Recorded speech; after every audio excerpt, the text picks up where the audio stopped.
السلام عليكم ورحمة الله وبركاته. حبايب قلب فراويلة، ازيكم حبايبي؟ عاملين ايه؟ وحشتوني كتير كتير. انا بشكر اخواتي وحبايبي اللي بيدعموني باللايك والاشتراك، يا رب يدومكم في حياتي نعمة. اخواتي وحبايب قلبي، ما تحرمش منكم ولا من كومنتاتكم الجميلة. تسلموا لي يا حبايب قلبي. هتتكلمي عليا فراويلة؟ معايا حبايبي كذا موضوع هتكلم فيه. اول ما نبدأ طبعا هنبدأ بالحاجة برضو نعمة ام ابراهيم. خير يا ست ام ابراهيم؟ يا ام براهله، في ايه بالظبط؟ هي الحكايه ناقصاك يا ام براهله؟ يا ام براهله اهدي على نفسك شويه يا ام براهله، مش ناقصينك والله. والله ما ناقصينك خالص، ولا المنصه ناقصاك خالص يا ام براهله، ولا ناقصه خنفانك ولا ناقصه قرفك. اهدي لك كده واقعدي لك في حته ناشفه زي المستشفى. المهم يا حبايبي، قاعده طبعا تاكل وتحش، ورسمه طبعا عامله المسكره في رموشها سيوف سيوف يا حبايبي، مشفطره شفاترها، وحاطه الروج في شفاترها، وحاطه طبعا التنت في خدودها، والدنيا هايصه هايصه هايصه هايصه. المهم الناس طبعا لميتي اشيائك؟ لا ما لميتش حاجه، ولا خدت حاجه، ولا جبت حاجه. احنا قاعدين هنا، احنا ممنوع نروح هناك. ما لميتش اشياء طبعا، يا ما لميتش اشياء عشان طبعا ايه؟ يبعتوا لها تاني تشتري اشياء يا حبايبي. وما هو لو عجبك زيدوا وعيدوا. فهي طبعا عجبها الشغل الشاغل اللي هي عايشه في الدور بيه. فطبعا ايه، لا ما راحتش وما دخلتش البيت. ليه يا ست الحاجه ما دخلتيش البيت؟ مين يقدر ما يدخلكيش بيتك؟ ده لو على رقبتنا مين يقدر ما يدخلناش بيوتنا؟ ده بيبقوا قاتلين القتيل، وبيبقوا ما بينهم يعني جريمه قتل، ومحدش بيقدر يمنع حد يخش بيته. يا ست الحاجه، انت طالعه تضحكي على عقول الناس، ولا طالعه تلمي سبوبه، ولا طالعه تعملي ايه بالظبط؟ انت يا ست الحاجه، انت يلي مستعبطه فيها ومخنفه وعايشه في الدور علينا. ما كفاياكي بقى؟ مش مكفيكي التيك توك؟ جايه كمان على اليوتيوب كمان بالهبل والعبط والعفانه والنتانه والخنفان والقرف ايه القرف اللي عماله تعمليه ده؟ انت ست يعني ست مقرفه، وست معفنه من الاخر. ست معفنه من الاخر. اللي يشوفك وانت راسمه رموشك وعاملاها بالمسكره، وحاطه في شفاتيرك الروج، وحاطه التند في خدودك، ومقلفطه نفسك، ما يشوفش القرف والتكريع والنتانه والقرف. ايه يا ستي يا معفنه اللي انت عاملاه ده؟ ايه النتانه والعفانه اللي انت طالعه علينا بيها دي؟ الله يقرفك ويوجع بطنك. الله يوجع بطنك يا شيخه. الناس طبعا ورينا براهله براهله ايه وزفت ايه اللي عايزين يشوفوه ده؟ والله العظيم ثلاثه انتوا اللي عاملين لها سعر. انتوا اللي عاملين لها سعر الست دي. المتابعين عايزين يشوفوا براهولي. المتابعين عايزين يشوفوا براهولي. براهولي ايه وزفت ايه على دماغك ودماغ براهولي؟ فكك من الحوارات اللي عاملاها دي، وفكك من الترندات اللي انت عاملاها على قفا المتابعين وعلى قفا الداعمين، والحوارات اللي انت عاملاها. الشكل اللي انت طالعه بيه ده بالله عليكم يا حبايبي شكل واحده فيه مشاكل وطردنا من بيتها. اولا ما حدش يقدر يطردك من بيتك، انا مش معاكي خالص في اللعبه بتاعت طرد البيت دي. لا لا لا، ده انت طالعه تضحكي على الداعمين عشان يجيبوا لك شقه. ده بيبقوا قاتلين بعض ومدبحين بعض، ومحدش بيقدر يمنع حد من يخشوا بيته. انت هبله ولا ايه؟ انت عبيطه؟ ويا يا مسلم يا مسلم، اطلع يا حبيبي. مسلم تعالى يا حبيبي. براهولي تعالى كل يا براهولي. وعامله الحواجب ورافعه الحواجب، ويعني شغل بصراحه مش باين عليكي خالص المشاكل خالص. انت طبعا الناحيه التانيه اخواتك باين عليهم ما لهمش طبعا في الميديا، وما لهمش طبعا في اليوتيوب، وما لهمش في الحوارات دي، فمش عارفين يطلعوا يردوا. فانت هايصه قوي براحتك، واخده راحتك قوي قوي قوي، عشان هما ما بيطلعوش يكدبوك، ولا بيطلعوا يردوا عليكي، ولا بيطلعوا يوقفوك عند حدك.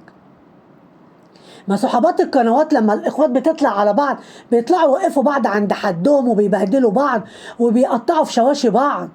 فبالتالي كل واحد فيهم بيحترم نفسه وبيلتزم. بصي خلاص ما حدش بيعمل حاجه بعد كده، كله بيشد بلاستر على بق. لكن انت الناحيه التانيه اخواتك ما لهمش طبعا في المنصه نهائي، فعشان كده انت طالعه مبحبحه قوي وقاعده براحتك قوي.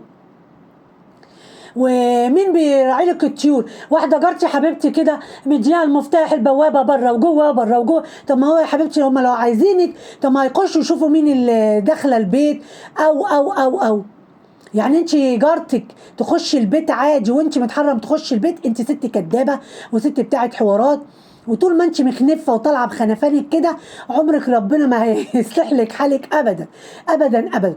بس احب اقول لك يعني الرموش المرسومه والحواجب المعموله والرموش اللي معموله سيوف ورسم العين فوق وتحت والرجول مش شكل واحدة عندها مشاكل نهائي، شكل واحدة طالعة تضحك على الداعمين وتديهم على قفاهم وتعمل ترند وتاخد أقصى ما يعني ما عندها منهم، وبعد كده ترجع تاني تقول لك بقى احنا اتصالحنا في المركز، احنا أي حوار هتعمله. وبكرة يا حبايبي تقولوا اختكم فراويلة قالت الكلام ده. ومعانا حبايبي موضوع تاني طبعا طلعت علينا طبعا الحاجة أمونة، الحاجة العسل السكر وحش الكون اللي كعبها عالي عالي فوق فوق فوق فوق يا جهراهم وفرساهم. والنبي جمال قمر في الألوان يا حاجة أمونة، وجميلة في الدرس اللي لابساه، بسم الله ما شاء الله عليكي. واخده طبعا بكابوزه يا حبايبي وخارجين ورايحين يسهروا بره ورايحين يتفسحوا ويغيروا جو عشان الجو حر. راحوا طبعا قعدوا في النادي، وطبعا طلبت طبعا لبطه كريب وجايبه لها شويبس رمان ومهيصه الدنيا، وقاعدين طبعا يصبوا وياكلوا ويشربوا ويهزروا ويعيدوا ذكرياتهم، يعرفوا الناس صلة القرابة اللي ما بينهم وهم عارفين بعض بقالهم سنين. وطبعا البت بطة دي يا حبايبي عايزة تتكلم، بصوا لسانها بياكلها، بس الحاجة أمونة بصوا محجماها، بس يا بطة ما تتكلميش، بس يا بطة ما تقوليش، سيبي امهاتشي واخواتشي وحبايبي نقعد معاهم يا بطة، ما تطلعيش كله يا بطة، خلي في حاجة كده في الخباثة كده. بطه بقى لو سابتها الحاجه امونه هتخر وتقر وتعترف، هتطلع هي كمان بطه، بصوا الدخان طالع من ودانها كده، عايزه ترد على البت بتاعت خلف الاسوار ام اميره. الكلام اللي قالته انا حاسه بيك يا بنت يا بطه، بكابوز عايزه تنطق وعايزه تردح وتشردح هي كمان، بس هي الحاجه امونه مش مديها فرصه يا حبايبي، كانت مالها بقها يا حبايبي بالكريب والشويبس الرمان، وقاعدين قاعده جميله. وقامت طبعا الحاجه امونه عايزه تجيب كوره وتلعب طبعا مع العيال، روحها جميله وروحها حلوه. وقعدوا طبعا يحكوا ايام ما كانوا بيفرشوا الشقه وبطه تعبت معاها. كلنا عارفين يا حاجه امونه ان محدش وقف معاك الا بطه ومحدش نفعك الا بطه، ربنا يخلي الحنين. والحاجة أمونة بعضمة لسانها هي بتسيب جوزها في البيت وبتيجي تقعد معانا وبتيجي تشيل وتحط معايا ومش سايباني مش سايباني، وكلنا شايفين حاجة زي كده. ربنا يخليكم لبعض يا رب ويدومكم في حياة بعض نعمة، وما يحوجكوش لحد أبدا يا حاجة أمونة، يا رب ما يحوجك لحد أبدا أبدا أبدا. بس سيبك انت وحش يكون بالدرس ولونه جميل جميل جميل، غيري الأسود بقى وخليكي بالستايل دوت، شكلك جميل ما شاء الله عليكي.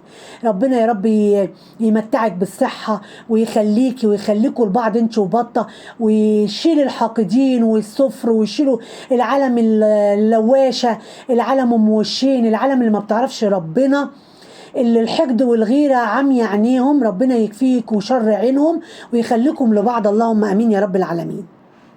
طبعا يا حبايبي معانا طبعا موضوع تاني طبعا طلعت علينا ام الدواهي يا حبايب قلبي، خير اللهم اجعله خير. راح تجيب الفستان اللي مأجراه وعامله نفسها نغه صغننه، يا اختي اشتري وانت فقيره يا مليونيره، جاتك 60 نيله يا بنتي يا ام الدواهي يا بنتي يا زهيه، ما تروحي تشتري فستان يا بنتي يا جايفه يا معفنه انت، لازم تأجري يا بيت يا لا، وشغل شحاته شو بص برخص كده.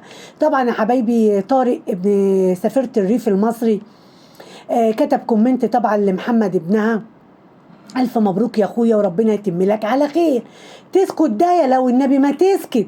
تحت الكومنت بتاع الطروقة على طول، ربنا يكفيك شر ولاد الحرام يا حبيبي يا ابني، وربنا يشغلهم بنفسهم ويبعد عنك ولاد الحرام.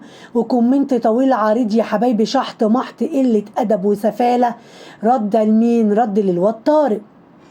طب يا ست الكل، ابن اختك بيقول لابنك مبروك الف مبروك، خلاص انت واختك واكلين في بعض، ايه لازمته الشباب الصغير مقطعين ليه بعض وبعدين عن بعض؟ بصوا العيب عليكي انت اللي مولعه الدنيا ما بين الشباب، انت اللي مولعه الدنيا ومخربه الدنيا بشويه عواجيز الفرح اللي انت ملمومه بيهم وجايين لك عشان الترند بتاع الفرح، وقاعدين بس عمالين يتباهوا، الاقرع بيتباهى بشعر بنت اخته، يا الفرح وتكاليف الفرح، وقاعدين يقروا عيني عينك ويحسدوا عيني عينك، وجايبينها فريري وجايبينها في ده وجايبينها في ده وجايبينها في ده، وهم اصلا الغل والنار طالع من ودانهم يصفر يصفر. بس انت بنت حلال وتستاهلي يا ام الدواء بامانه، انت شكلهم وهم شكلك، انت مش شكل الخالة حلمية الطيبة الغلبانة، لا لا لا لا لا لا، ولا حد من اللي حواليكي شكل الخالة حلمية الطيبة الغلبانة ام قلب طيب. انتوا ملمومين، البيض المتدحرج بيتلم على بعضه، البيض الممشش يا حبايبي بيتلم على بعضه، وانتوا عمالين تتدحرجوا على بعض. اشكال ما يعلم بقى الا ربنا، وقاعدين بس تلقحوا اخر قله ادب واخر سفاله. وفيها ايه لما ابن اختك يكتب تعليق ويسيب تعليق لابنك؟ عيب، سيب الباب موارب، ما تبقيش كده قليله ادب وسفله وتردي الرد ده كله. ابن اختك مش ابن حرام، احترمي نفسك، عيب عيب لما تقولي على ابن اختك ابن حرام. طب ما ابنك سأل على طارق لما كان عامل حادثة، خالة حلمية ما طلعتش قالت ليه كده؟ ما قالتش ليه ابعدوا عني ولاد الحرام، وما قالتش ليه الأدب والسفالة بتاعتك ليه؟ لا لا، عشان ست محترمة وست متربية وست يعني على خلق وبقلب طيب، مش زيك صفرة والصفارة عمال يبك من وشك. بأمانة بأمانة، إذا كنت انت ولا شوية اللي حواليك، إذا كان طاطب ومصاصة، ولا زبدتي شرابات اللي هز يا وز، ولا منى النايمة اللي قعدت قطعت وسطها رقص وهز يا وز وقعدت ترقص وتتقطع، يا حلاوة يا حلاوة يا حلاوة، ده أنا فرحانة بيكي أوي يا موني، فرحانة بيكي أوي. عاملين عمايلكم. والولا افيونا اللي عمال يرقص مع الحريم ويمسك في الحريم ويزنق في الحريم وهايص هايص، كان بيشوفهم من ورا حديده، دلوقتي شافهم على الطبيعه غايط، بصوا غاطس كده ما بينهم، غاطس ما بين الحريم، سايب الرجاله في حته وقاعد مع الحريم ترقص، يخرب بيتك يخرب بيتك. المهم فانتوا كلكم شكل بعض، الخالة حلمية طيبة وغلبانة وقلبها طيب، فعيب اتقي الله لما ابن اختك يبارك لابنك اكنك ما شفتيش الكومنت، عديه، بلاش قله الادب والسفاله. ربنا يديكوا على قد نيتكم وعلى قد ضميركم، اللهم امين يا رب العالمين. حبايب قلبي، لو عجبكم الفيديو لايك واشتراك، والسلام عليكم ورحمه الله وبركاته.